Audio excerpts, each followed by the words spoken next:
إلى حضرة النبي صلى الله عليه وسلم وآله الكرام وأصحابه العظام. شيء لله لوم الفاتحة. أعوذ بالله من الشيطان الرجيم. بسم الله الرحمن الرحيم.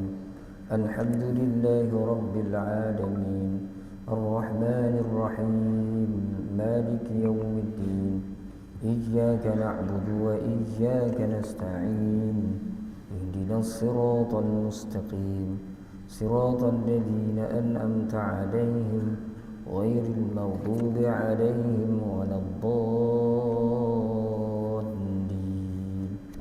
آمين. أعوذ بالله من الشيطان الرجيم. بسم الله الرحمن الرحيم. الحمد لله رب العالمين والصلاة والسلام على أشرف الأنبياء والمرسلين وعلى آله وأصحابه أجمعين. والله يا عليم علمنا من علمك ما ترضى به عنا ولا تؤاخذنا بما تعلمه منا. يا عليم خلقنا بخلق العلم وحققنا بحقائق العلم. رب اشرح لنا صدورنا ويسر لنا أمورنا واحلل عقدة من ألسنتنا يفقه أقوالنا والحمد لله رب العالمين. الله. أعوذ بالله من الشيطان الرجيم. بسم الله الرحمن الرحيم. السلام عليكم ورحمة الله تعالى وبركاته. الحمد لله والصلاة والسلام على رسول الله وعلى آله وصحبه ومن والاه. أشهد أن لا إله إلا الله وأشهد أن محمدا عبده ورسوله. قال رب اشرح لي صدري ويسر لي أمري واحلل عقدة من lisani yafqahu qawli. Amma ba'd. Pengurusan Masjid An-Nur, Ashabul Fadilah, tuan-tuan guru, tuan-tuan imam, tuan-tuan haji, puan-puan hajah, tuan-tuan, puan-puan, hadirin, hadirat yang dirahmati Allah Subhanahu wa taala sekalian. Alhamdulillah tuan-tuan dan puan-puan, marilah sama-sama kita bersyukur kepada Allah Subhanahu wa taala yang sehingga hari ini masih lagi meletakkan kita di tempat-tempat yang sepatutnya. Diletakkan kita dalam solat subuh berjemaah beramai-ramai, diletakkannya kita dalam majlis-majlis ilmu seumpama ini. Mudah-mudahan kita sentiasa dibimbing dan dipelihara oleh Allah Subhanahu wa taala daripada melakukan perkara-perkara yang tak sepatutnya kita lakukan. Tambahan pula dengan keadaan umur kita yang sebagin sampai ke penghujungnya ini, mudah-mudahan kita dapat memanfaatkan umur kita sebaiknya, insya-Allah, mudah-mudahan. Allahumma amin. Jadi pagi ini tuan-tuan, kita bermula pada ayat yang ke-21 daripada surah As-Sajdah. Ayat yang ke-21 masih lagi dalam surah As-Sajdah. Tuan-tuan boleh tengok muka surat yang ke-164. Muka surat 164, surah As-Sajdah ayat 21, juzuk pun juzuk 21. Kita baca sama-sama tuan-tuan, bagi yang boleh baca, insya-Allah. A'udzu billahi minasy syaithanir rajim. Bismillahirrahmanirrahim. وَلَنُذِيقَنَّهُمْ مِنَ الْعَذَابِ الْأَدْنَى دُونَ الْعَذَابِ الْأَكْبَرِ لَعَلَّهُمْ يَرْجِعُونَ وَمَنْ أَظْلَمُ مِمَّنْ ذُكِّرَ بِآيَاتِ رَبِّهِ ثُمَّ أَعْرَضَ عَنْهَا إِنَّا مِنَ الْمُجْرِمِينَ منتقمون. ولقد آتينا موسى الكتاب فلا تكن في مرية من لقائه وجعلناه هدى لبني إسرائيل وجعلنا منهم أئمة يهدون بأمرنا لما صبروا وكانوا بآياتنا يوقنون صدق الله العظيم.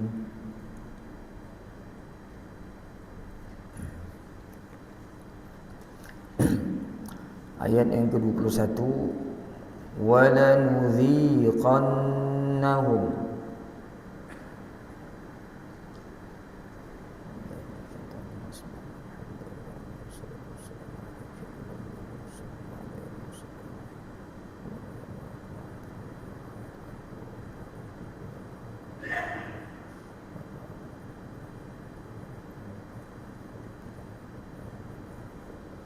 وَلَنُذِيقَنَّهُمْ. Nun bersabdu. Nun bersabdu, semua nun bersabdu dalam Quran tuan-tuan wajibul gunnah. Kita wajib dengungkan qadar 2 harakat. Wajib dengungkan qadar 2 harakat. وَلَنُذِيقَنَّهُمْ wajibul gunnah. وَلَنُذِيقَنَّهُمْ minal min nahum mim mati bertemu dengan mim. Hukumnya idgham mislaini ataupun idgham mutamathilain.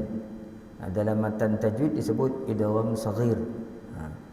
Jadi mim mati jumpa dengan mim pun wajib dengung. Ataupun kita tengok kaedah penulisan dalam tulisan Nizam Usmani ni, setiap mim yang mati, kalau tiada tanda mati di atasnya, hendaklah kita baca dengan dengung.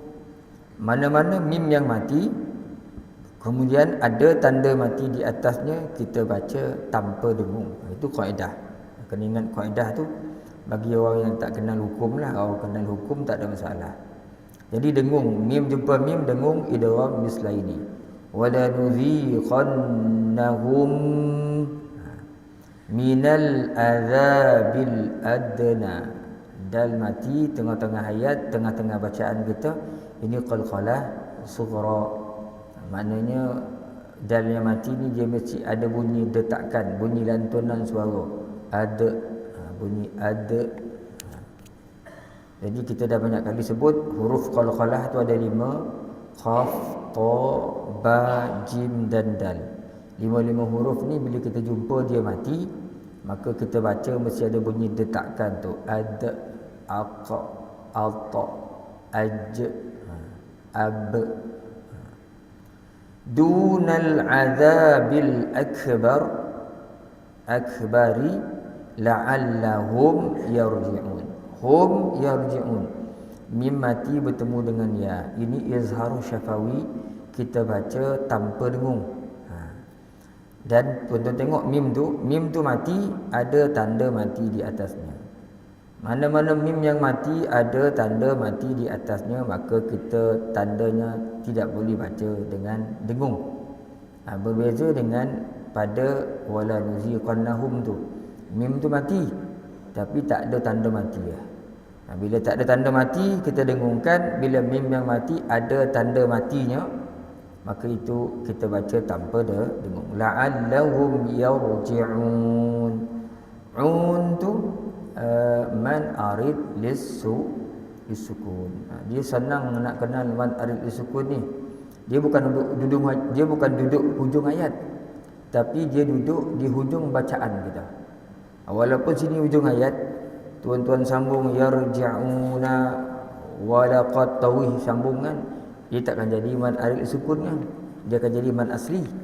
Jadi mad arid sukun ni bila kita waqafkan bacaan, kemudian berlaku perkara seperti yarji'un ni, iaitu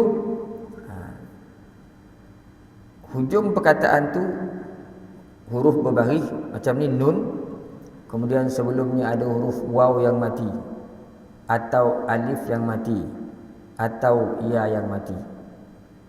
Kita matikan huruf selepas huruf mad, mana huruf akhir itu berbaris, kita matikan sebab kita nak waqaf, nak berhentikan bacaan. Sedangkan sebelum huruf yang hujung tu ada huruf mad, alif, waw atau ya yang mati. Itu ma'arid sukun tu. Macam ni nun mati, nun berbagi atas. Kemudian kita matikan dia sebab kita nak waqaf, nak berhentikan bacaan. Sebelum dia ada huruf waw. Kan? Dalam kes ni huruf waw lah. Mungkin boleh berlaku sebelum huruf ni mungkin huruf ya, mungkin huruf alif. Cumanya kalau huruf waw, sebelum huruf waw tu mesti huruf berbagi depan. Kalau huruf alif, sebelum huruf alif tu mesti huruf berbagi atas. Absar, macam azab ni, azab kalau berhenti kat situ. Ataupun kalau ya mati, sebelumnya huruf bagi bawah. Amilin, mujrimin. Itu ma'arid sukun lah tu. Jadi salah kalau kita faham ma'arid sukun ni ustaz dia duduk ke ujung ayat. Itu bukan. Dia duduk di hujung bacaan itu. Wallahu alam. Maka tuan-tuan, di sini boleh baca 2 harakat atau 4 harakat atau 6 harakat. Maka jadilah bacaan yang lebih kurang bunyi dia, a'udzu billahi minasyaitonir rajim. وَلَنُذِيقَنَّهُمْ مِنَ الْعَذَابِ الْأَدْنَى دُونَ الْعَذَابِ الْأَكْبَرِ لَعَلَّهُمْ يَرْجِعُونَ صَدَقَ اللَّهُ الْعَظِيمُ. Itu dari sudut ilmu tajwid. Mari kita tengok tuan-tuan sama-sama dari sudut tafsiran insya-Allah. Dan pasti kami akan timpakan mereka itu dengan jenis seksa dunia sebelum seksa yang besar di akhirat. Mudah-mudahan mereka mahu kembali bertaubat. Jadi dalam ayat ni Allah Ta'ala sebut, kami pasti akan timpakan seksa di dunia lagi sebelum mereka dapat seksa di akhirat. Jadi ayat ni menyangkut tentang orang-orang kafir Quraisy. Tak kala ketika Rasulullah sallallahu alaihi wasallam berdakwah, mereka menentang Nabi Muhammad sallallahu alaihi wasallam sampai terjadi beberapa seri peperangan. Dan orang-orang Quraisy ni sentiasa mengancam Nabi sallallahu alaihi wasallam selepas Nabi hijrah ke Madinah. Sehingga dalam hadis menyebutkan awal-awal Nabi sampai di Madinah tu kan, Nabi tidak adalah orang Islam, umat Islam, orang Muhajirin maksudnya, yang tidur melainkan semuanya pedang di tangan. Pedang di tangan. Sampailah Nabi sendiri berdoa, ya Allah ya Tuhanku kan, moga-moga adalah orang datang untuk mengawal aku pada malam ini. Doa itu dimakbulkan oleh Allah Ta'ala. Ketika Rasulullah duduk dengan Aisyah, terdengar bunyi dentingan pedang.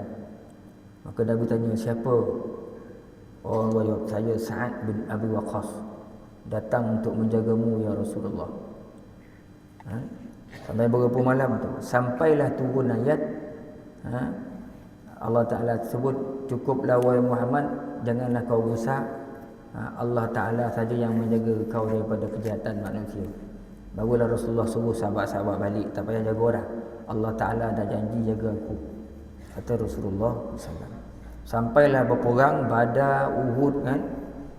Jadi Allah Ta'ala cerita kat sini, kami pasti akan timpakan mereka itu dengan jenis seksa. Maksudnya orang-orang musyrik Mekah. Di dunia lagi dia kena seksa orang, kerana keengganannya, keingkarannya, kedegilannya, kezalimannya, tak nak beriman kepada Muhammad sallallahu alaihi wasallam.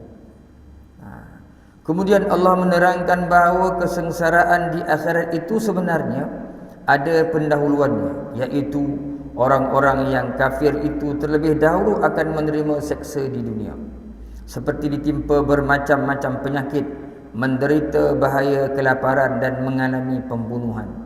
Misalnya, orang-orang kafir Makkah telah dilanda bahaya kelaparan selama 7 tahun sehingga terpaksa memakan bangkai binatang, tulang-tulang dan anjing.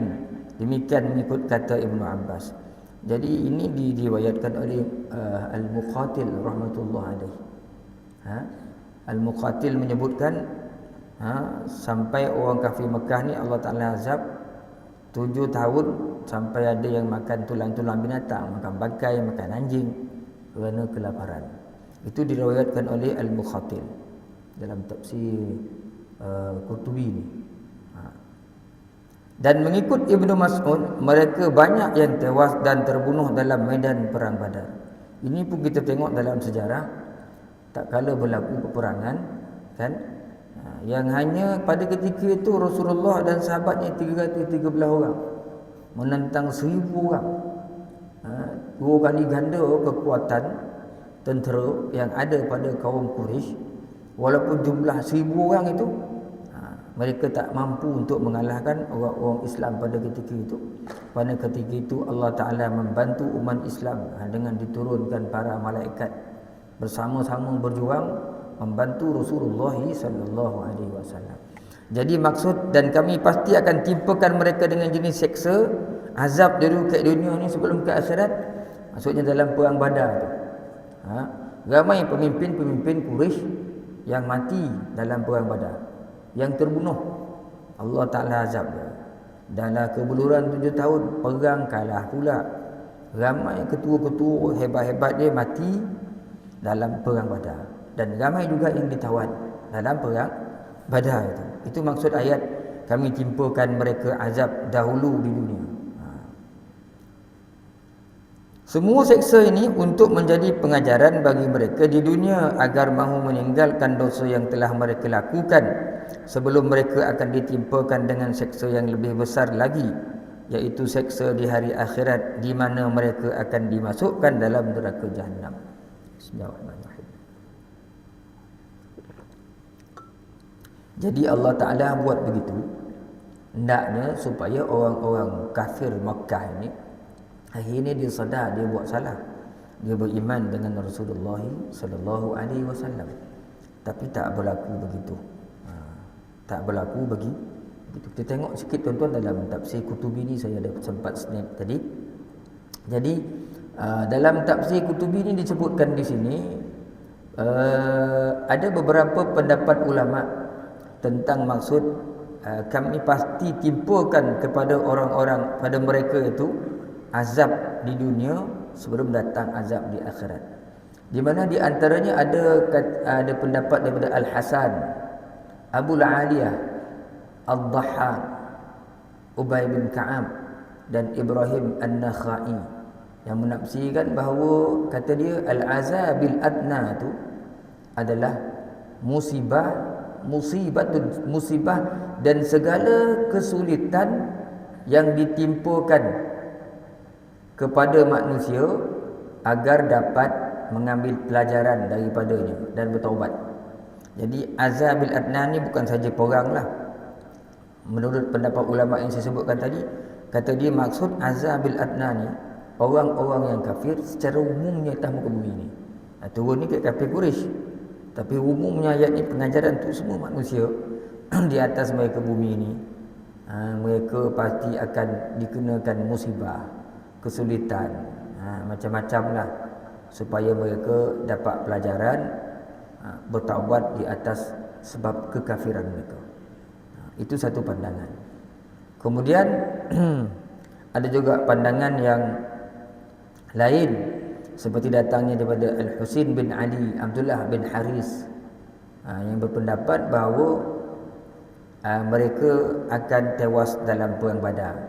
Ini yang kita jumpa tadilah daripada Ibnu Mas'ud tadi.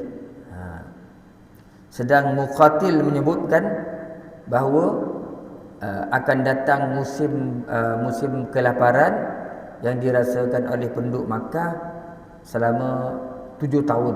Yang ini diambil oleh Ustaz Ahmad Sunhaji, pandangan daripada Muqatil. 7 tahun mereka susah, kan, tak makan.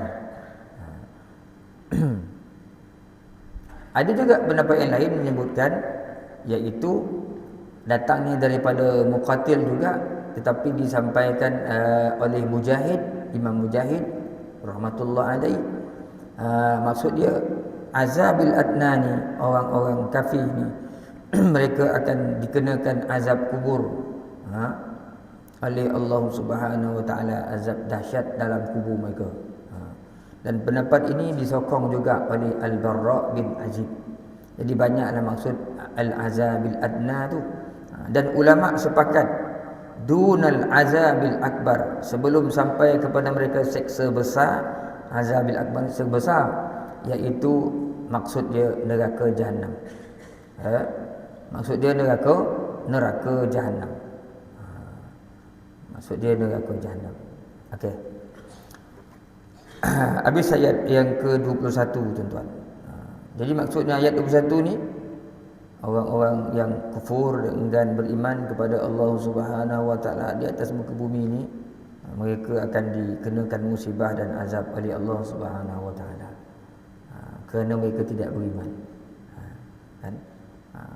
Kemudian pada ayat 22, dan siapakah yang lebih aniaya daripada orang yang diberi peringatan dengan keterangan-keterangan Tuhannya, kemudian dia berpaling daripadanya, sesungguhnya kepada penjahat-penjahat itu. Ustaz Ahmad Sunahaji terjemah penjahat-penjahat, perkataan mujrimin tu. Mujrimin itu maksudnya orang-orang yang melakukan dosa. Sesungguhnya kepada penjahat-penjahat itu kami akan menyeksa.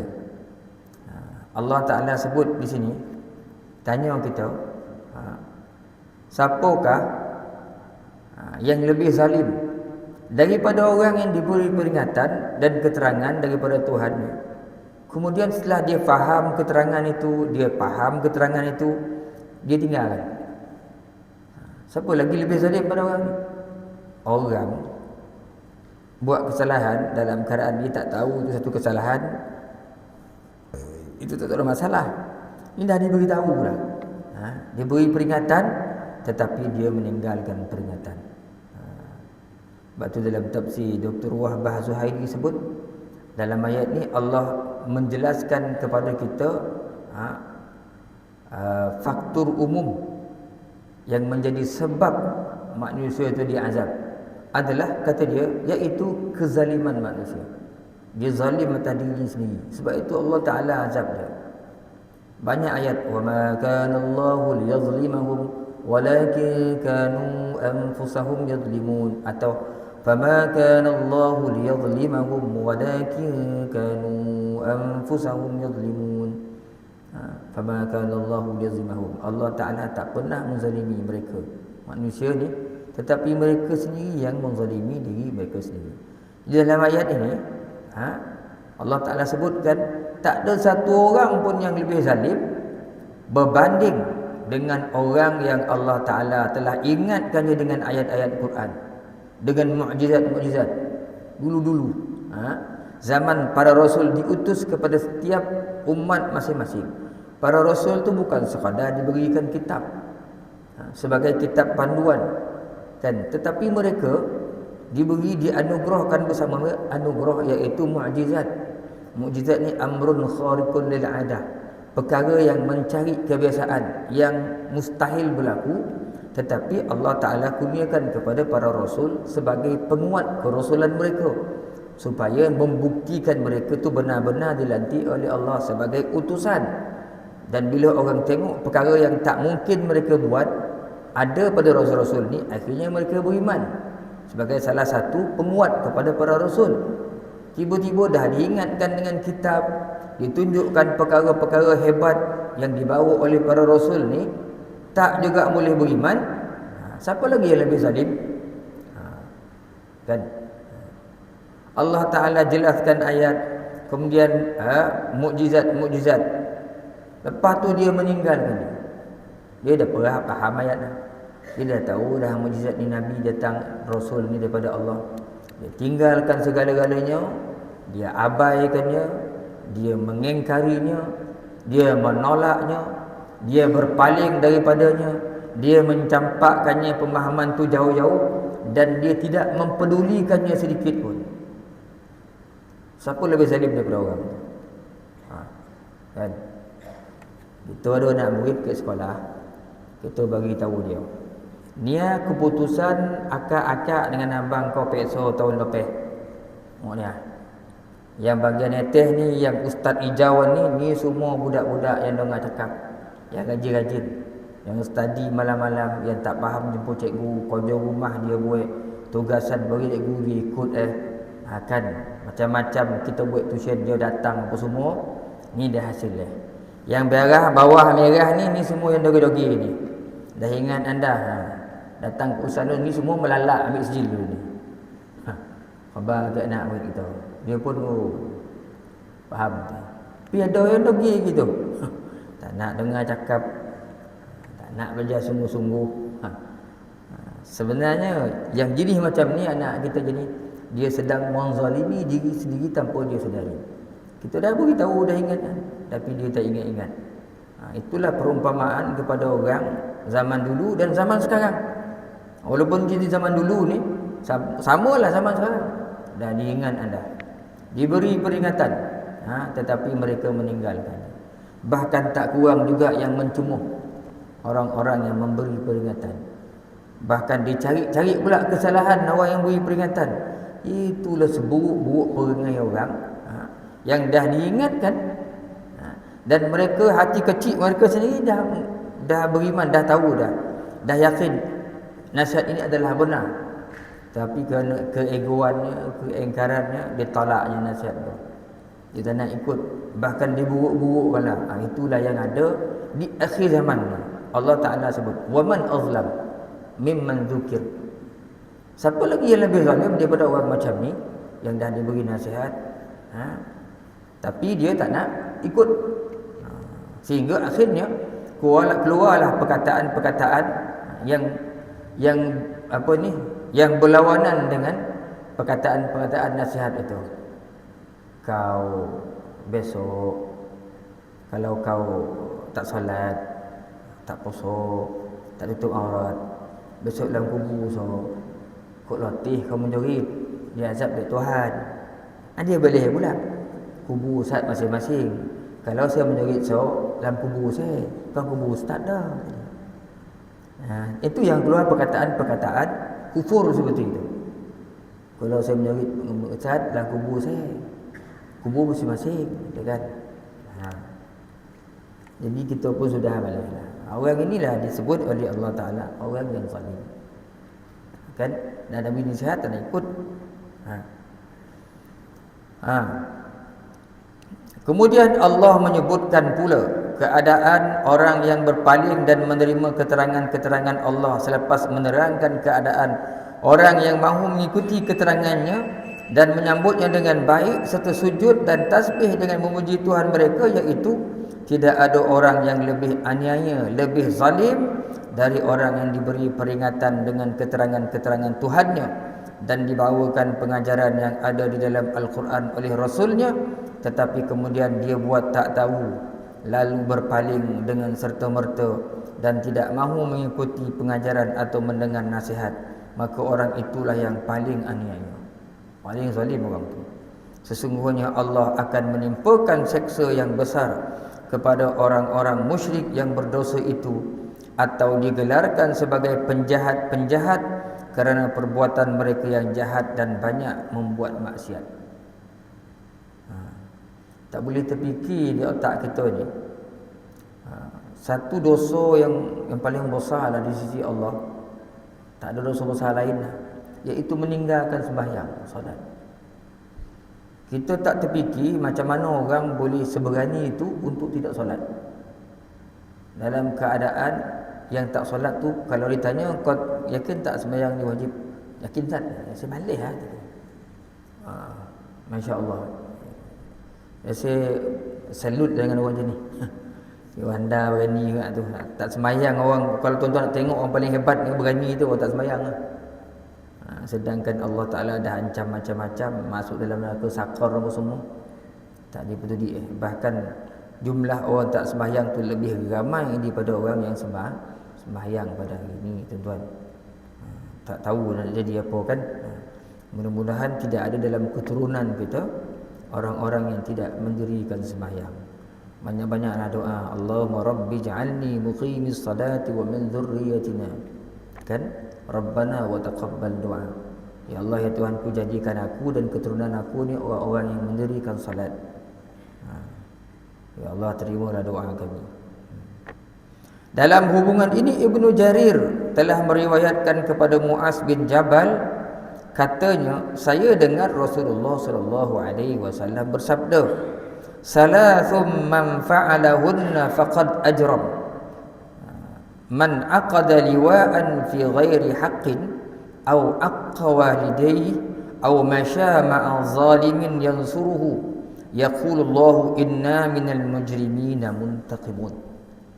Salasun man fa'alahunna faqad ajram. 3 perkara siapa yang melakukannya sesungguhnya dia jadi penjahat, dia berdosa. Ajram ni dia dianggap melakukan dosa, dia buat dosa, ajram.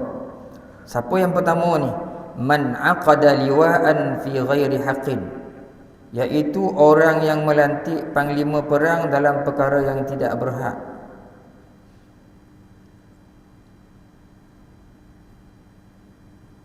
Ayah nak faham dia tu tuan-tuan. Orang yang melantik panglima perang dalam perkara yang tidak berhak. Man aqada liwa'an ni, dia lagi, pada pandangan saya lagi tepatlah, memerangi orang yang tidak berhak diperangi. Kan melantik panglima perang dalam perkara yang tidak berhak, maksud di sini berperang dengan orang yang tak layak untuk diperangi. Itu dosa. Orang tu tak boleh kita perangi dia, kita perang dengan orang tu. Itu maksud dia, itu berdosa. Jadi kan nak ambilnya melantik orang panglima perang, mana nak berperang ni dalam perkara yang tidak berhak. Maksudnya ni berperang dengan orang yang tak layak kita perangi dia, itu satu dosa. Satu. Kedua, au aqqa walidayhi. Ini jelas, atau derhaka terhadap ibu bapa. Ini pun berdosa, derhaka pada mak ayah. Ketiga, au masya ma'a zalimin yansuruhu, atau bekerjasama dengan orang-orang yang aniaya atau orang zalim untuk menolongnya, atau sama-sama dengan orang yang zalim mendukung. Kan orang-orang yang zalim, sama kita dengan orang zalim, kita mendukungnya untuk buat kejahatan, itu dosa. Berperang dengan orang yang tak berhak kita perang, dan derhaka kepada mak ayah, atau kita membantu orang-orang yang zalim untuk melakukan kezaliman. Itu 3 perkara dosa. Sehingga Allah Ta'ala berfirman, inna minal mujrimina muntaqimun. Kami pasti akan menyeksa penjahat-penjahat itu, atau sesungguhnya kepada penjahat-penjahat itu kami akan menyeksanya. Ini 3 bentuk perbuatan yang dosa, dengan tidak menafikan di sana ada banyak lagi perbuatan-perbuatan yang dianggap berdosa. Tapi Nabi sebut di antaranya 3 perkara besar ni ada. Memerangi orang yang tak boleh kita perang dengan dia. Kemudian derhaka kepada mak ayah. Kemudian membantu orang zalim melakukan kezaliman. Itu tentang tafsiran ayat yang ke-22.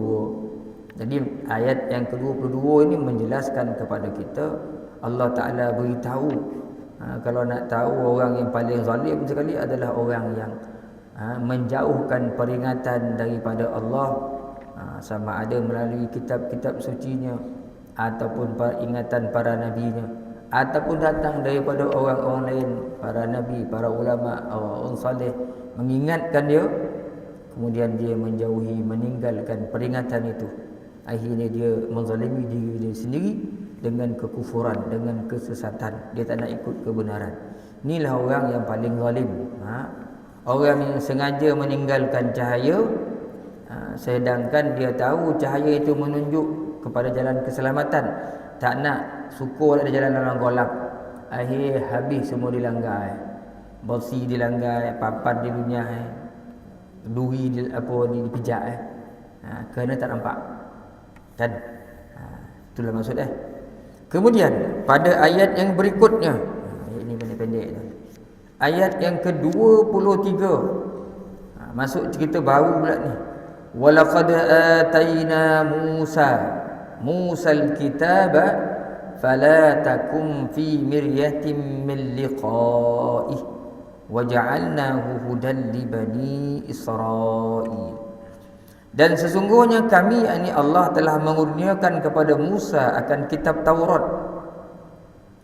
Oleh sebab itu janganlah engkau dalam keraguan untuk menemuinya, Musa atau kitabnya. Dan Taurat itu kami jadikan sebagai petunjuk kepada kaum Bani Israel. Baik tuan-tuan. Dalam ayat ni yang kita mungkin tak faham, ayat fala takum fi miryatin min liqa'i. Allah Taala sebut dalam ayat 23 ni, kami berikan Musa Alkitab, yakni Taurat, dan kamu jangan ragu-ragu menemuinya. Ni ayat ni tuju kat siapa ni? Kepada siapa ayat ni? Ada setengah ulama menyebutkan ayat ini sebenarnya turun sebelum peristiwa Isra Mi'raj Nabi sallallahu alaihi wasallam. Jadi Allah Taala sebut kat Nabi, kamu nak beritahu kamu ni, Musa diberikan kitab dan dia diberikan juga Taurat. Nanti kamu akan jumpa Nabi Musa ni. Kau jangan ragu-ragu. Itulah Musa alaihi salam. Seolah-olah itu maksud dia. Ada tafsiran yang begitu. Kita tengok dulu tuan-tuan apa yang disyarahkan oleh Ustaz Ahmad Sunhaji ni. Setelah Allah menyebutkan di permulaan surah ini tentang pokok keimanan, iaitu tiga, yang tiga iaitu keimanan, keesaan Allah dan hari kebangkitan, maka hal ini diulang menyebutkannya sekali lagi di penghujung surah ini, iaitu bahawa kitab suci Quran itu tidak diragukan datangnya dari Allah. Maka begitu pula kitab Taurat yang dikurniakan kepada Nabi Musa tidak diragukan kebenarannya datangnya juga daripada Allah. Allah Ta'ala bagi tahu Rasulullah, kitab Quran tu memang daripada aku. Begitu juga seolah-olahnya yang Musa dapat tu, Taurat pun kitab juga daripada Allah Subhanahu wa ta'ala. Seolah-olahnya Allah menyatakan, kami turunkan wahyu kepadamu wahai Muhammad, dan kami juga telah menurunkan wahyu kepada Musa. Maka janganlah engkau menaruh keraguan untuk menemuinya. Dan Taurat itu kami jadikan sebagai petunjuk kepada kaum Bani Israel, sebagaimana engkau dan Al-Quran menjadi petunjuk yang akan memimpin umatmu. Jadi ini maksud ayat ni. Wahai Muhammad, seolahnya Allah Ta'ala beritahu, Musa dulu kami bagi, Musa alaihi salam kami berikan dia kitab Taurat, dan kitab Taurat itu menjadi petunjuk kepada kaum Bani Israel. Seperti juga kamu yang kami berikan Al-Quran, seolah-olahnya begitu, menjadi petunjuk juga kepada kaum, pada umatmu yang akhir zaman ini. Adapun lafaz menemuinya, kata Ustaz Ahmad Suhaji ni, dalam ayat ini telah ditafsirkan oleh ahli tafsir dengan berbagai-bagai makna. Kan ayat ni pada Rasulullah, kami dah berikan Musa alaihissalam itu Taurat, kitab. Kau jangan ragu-ragu untuk menemuinya. Menemuinya ni menemui apa ni? Jadi kata Ustaz Ahmad Suhaji, ramai yang tafsirkan ayat ni. Ada yang mengatakan menemui Musa alaihissalam, atau menemui kitab Taurat, atau menemui malakul maut, atau menemui Tuhan, atau menemui berbagai-bagai halangan dan tentangan daripada kaumnya, serta pendustaan mereka, sebagaimana halangan-halangan tersebut telah ditemui oleh Nabi Musa AS. Saya melihat apa yang ditulis oleh Ustaz Ahmad Sunhaji ni, sebenarnya dia telah rangkumkan apa yang terkandung dalam tafsir Kutubi ni. Habis semua ditulis kat sini. Dia ambil bawa semua ada pandangan dia di sini. Jadi jumpa Nabi Musa pun dia ada pandangan, jumpa malaikat maut pun dia ada pandangan, jumpa Allah Ta'ala, atau menemui halangan daripada kaum masing-masing. Mengikut tafsir Kutubi, kan tafsir Kutubi itu saya sempat. Janganlah engkau ya Muhammad dalam keraguan untuk menemui Musa. Hal ini sebagaimana kata Ibnu Abbas bahawasanya Nabi Muhammad sallallahu alaihi wasallam telah bertemu dengan Nabi Musa alaihi salam pada malam Isra. Pada malam Isra Nabi jumpa Nabi Musa ni. Pada malam Isra sebelum naik ke langit, iaitu dalam perjalanan menuju ke Baitul Maqdis. Isra ni maksud perjalanan bumi ke bumi kan, daripada Mekah ke Baitul Maqdis. Isra ni daripada Baitul Maqdis naik ke langit. Isra Mi'raj. Mi'raj naik ke langit. Isra ni dalam masih ke bumi ni. Nabi telah dalam perjalanan ke Baitul Maqdis, Nabi SAW telah bertemu di bumi dalam kawasan Katibul Ahmar, nama tempat, dengan Nabi Musa alaihi salam yang sedang berdiri solat sembahyang di kuburnya. Nabi jumpa Nabi Musa sedang sembahyang di kubur. Kemudian telah bertemu sekali lagi dengan Nabi Musa AS di langit yang ke-6, di mana Nabi Musa AS telah mendahului baginda semua ini dengan kehendak Allah, kerana Allah berkuasa di atas segala sesuatu. 2 kali lah. Satu kat bumi, disolat kat kubur dia. Yang kedua, Nabi jumpa di langit yang ke-6. Dalam hadis riwayat Imam Muslim, hadis sahih lah ni, daripada Anas ada disebutkan bahawa pada malam Isra' dan Mi'raj, Nabi SAW telah bertemu dengan Nabi Musa AS pertama kali di Katibul Ahmar, iaitu semasa Nabi Musa berdiri sembahyang di kuburnya. Dan di dalam hadis Mi'raj yang lain, Nabi SAW telah bertemu dengan Nabi Musa AS pada kali kedua di langit yang ke-6, semasa baginda dinasihati oleh Nabi Musa AS supaya minta kepada Allah agar bilangan sembahyang yang 50 waktu itu diringankan. Nasihat Nabi Musa. Muasih kat Nabi Musa kan. Kau tak dinasihat Nabi dulu ke tak buat macam ni. Tak adalah masa kita nak pergi ngajar sekolah 50 waktu, bila nak penuh itu. Kejap sembahyang. Yang 5 waktu ni pun ramai yang dah buih tak berbuat ni 50 bulan. Jika ada orang bertanya mengenai kebenaran hadis ini, iaitu bagaimana boleh berlaku kepada orang yang sudah mati seperti Nabi Musa AS itu dapat mengerjakan sembahyang di kuburnya. Dah mati sembahyang dalam kubur pula. Apa ni? Kan dalam kitab-kitab tutup guru kita akan jumpa perkataan al-anbiya'u ahya'u fi quburihim wa yusallun. Para nabi ni dia hidup dalam kubur masing-masing dan dia solat. Dia hidup dan dia solat. Jika ada orang bertanya macam tu, bagaimana boleh berlaku kepada orang sudah mati seperti Nabi Musa AS itu dapat mengerjakan sembahyang di kuburnya, padahal orang yang sudah mati tidak lagi diwajibkan sembahyang, sedangkan dia sudah ada di lain alam, tidak berada lagi di alam dunia tempat berbuat amal. Begitu juga mengenai pertemuan Nabi SAW dengan para Nabi yang dilihatnya di Baitul Maqdis itu. Nabi sembahyang, Nabi imamkan mereka pula, padahal mereka dah wafat. Mereka ada mengerjakan haji. Apakah jawapan dari pertanyaan ini? Ada yang buat haji pun padahal dah meninggal. Dalam hadis Al-Khazin, dalam tafsir Al-Khazin diterangkan jawapan-jawapannya. Tafsir Khazin ada menerangkan antaranya jawapannya, para nabi adalah sama seperti para syuhada, orang yang mati syahid dalam medan pertempuran. Bahkan kedudukan para nabi itu lebih utama lagi. Ataupun orang-orang yang mati syahid itu dikira juga hidup di sisi Tuhan mereka dan dikurniakan dengan rezeki, maka tidak mustahil kalau para nabi dapat melakukan ibadah haji dan sembahyang sebagai diterangkan dalam hadis itu, dan mereka juga dapat beramal untuk bertaqarrub, mendekatkan diri kepada Allah sekuasa mereka. Walaupun sudah wafat, kedudukan mereka seperti orang yang masih hidup di dunia ini, dan di dunia ini pula memanglah tempat beramal, hinggalah apabila dunia nanti fana, maka barulah mereka akan berpindah ke alam akhirat untuk menerima pembalasan, iaitu dalam syurga. Lantaran itulah baginda dapat melihat para nabi yang sudah wafat itu seperti keadaan mereka masih hidup, kelihatan mengerjakan ibadah haji dan sembahyang.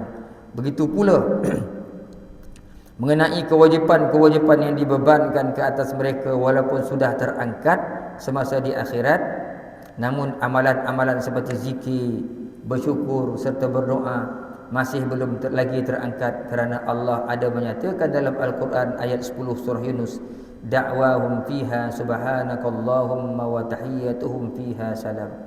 Doa penduduk dalam syurga iaitu ialah, maha suci engkau wahai Tuhan, dan ucapan penghormatan mereka di dalamnya pula selamat sejahtera. Maka seorang hamba itu akan beribadah kepada Tuhannya dalam syurga lebih banyak daripada dalam dunia. Keadaan mereka akan sama seperti para malaikat yang Allah sebutkan sifat mereka seperti dalam ayat 20 surah Anbiya, yusabbihunal laila wan nahara la yafturun. Para malaikat itu bertasbih malam dan siang tidak pernah jemu. Jadi jawapan kat sini, kadang ada orang tanya, orang dah mati, dah wafat pun beramal lagi kau?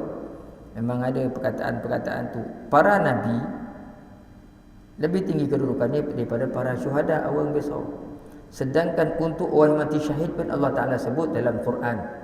Jangan kamu anggap orang yang mati syahid ni perang kerana agama ni, mereka ini mati, tetapi mereka sebenarnya hidup di sisi Allah dan diberi rezeki.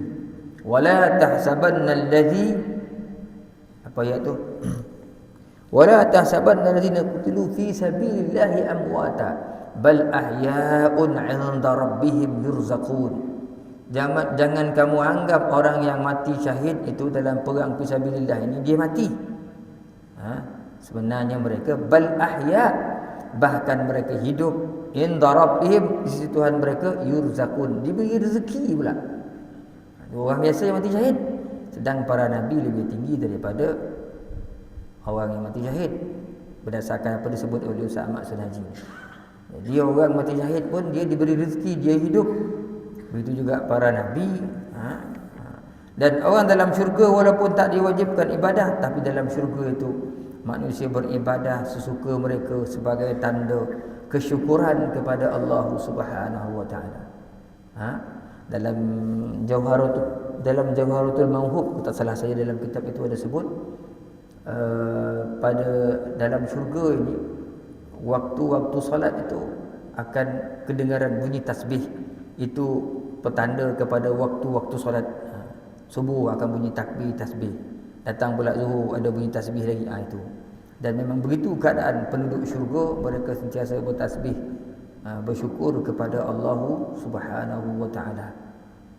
Jadi orang-orang yang para nabi ni walaupun mereka telah meninggal dunia, itu sekehendak Allah Taala menjadikan mereka beribadah.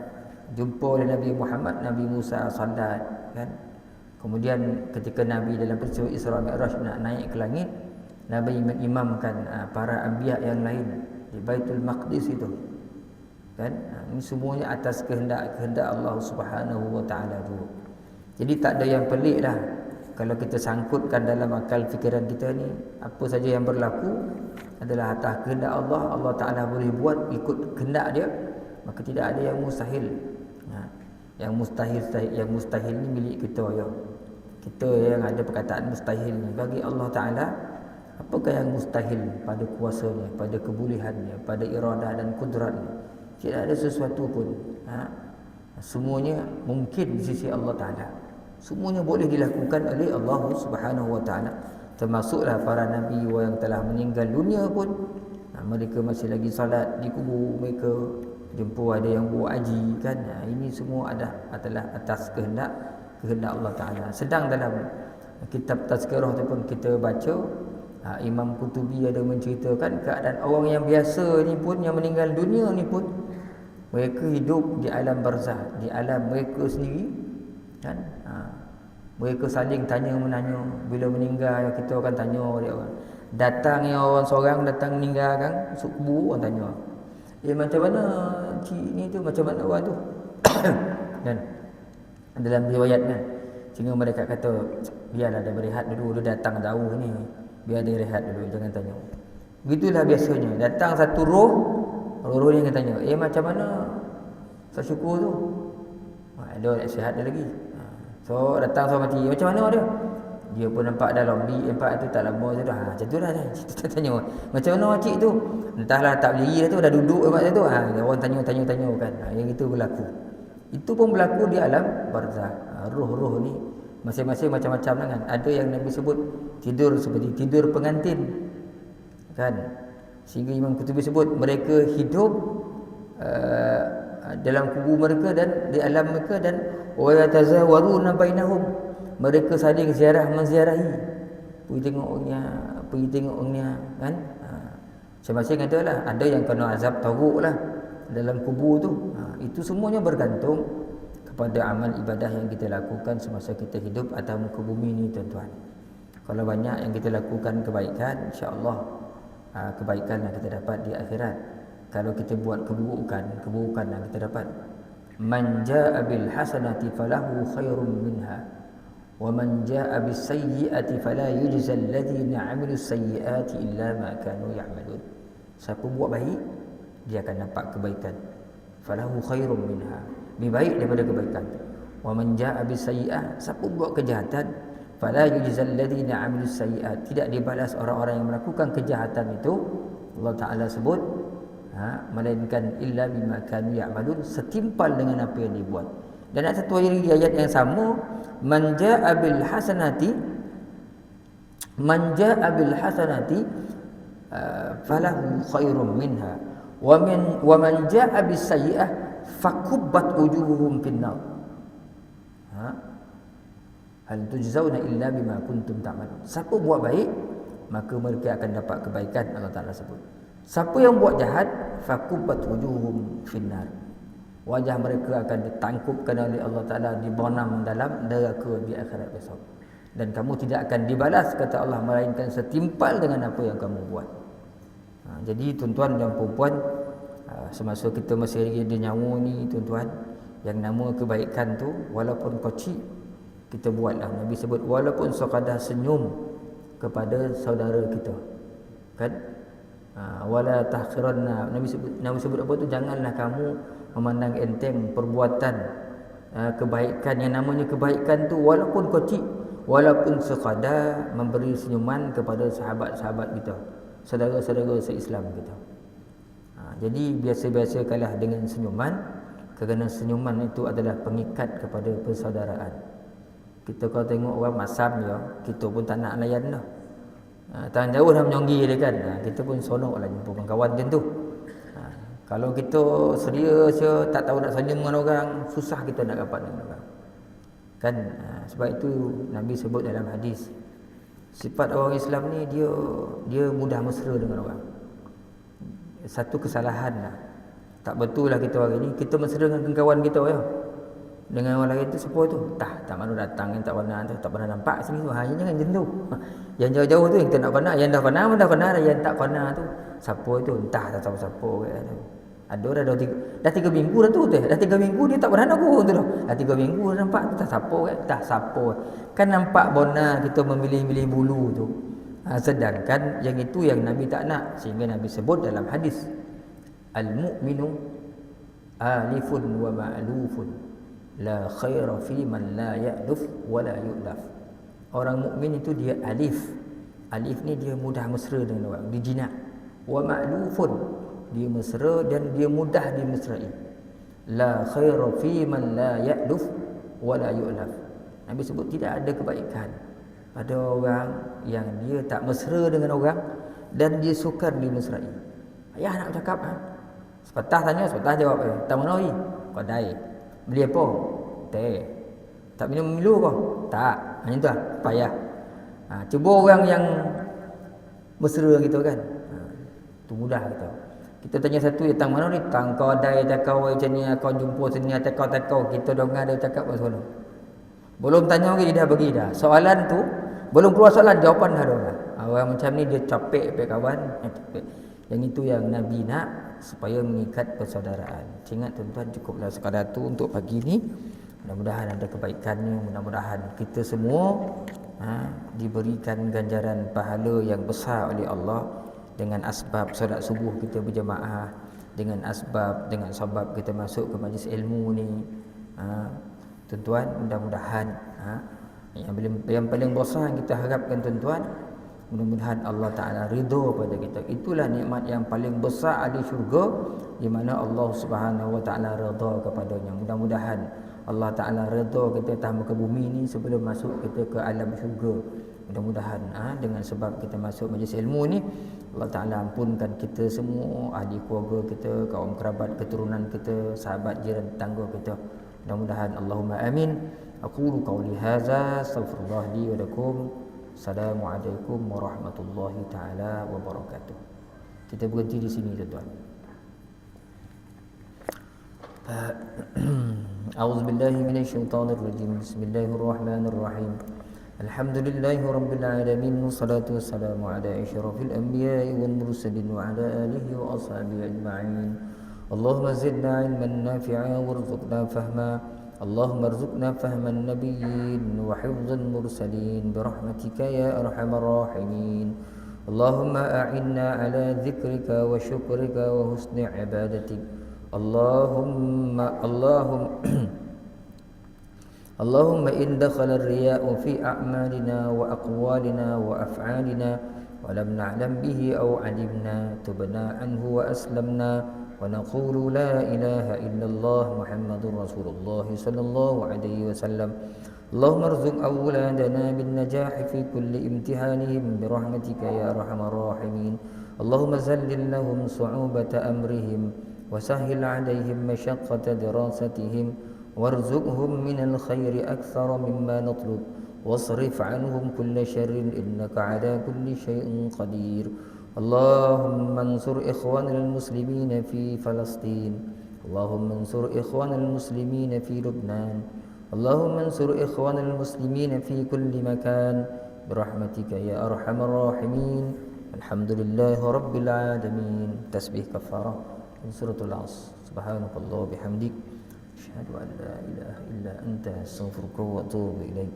بسم الله الرحمن الرحيم. والعصر إن الإنسان لفي خسر إلا الذين آمنوا وعملوا الصالحات وتواصوا بالحق وتواصوا بالصبر. الله أعلم بالصواب. بسم الله الرحمن الرحيم.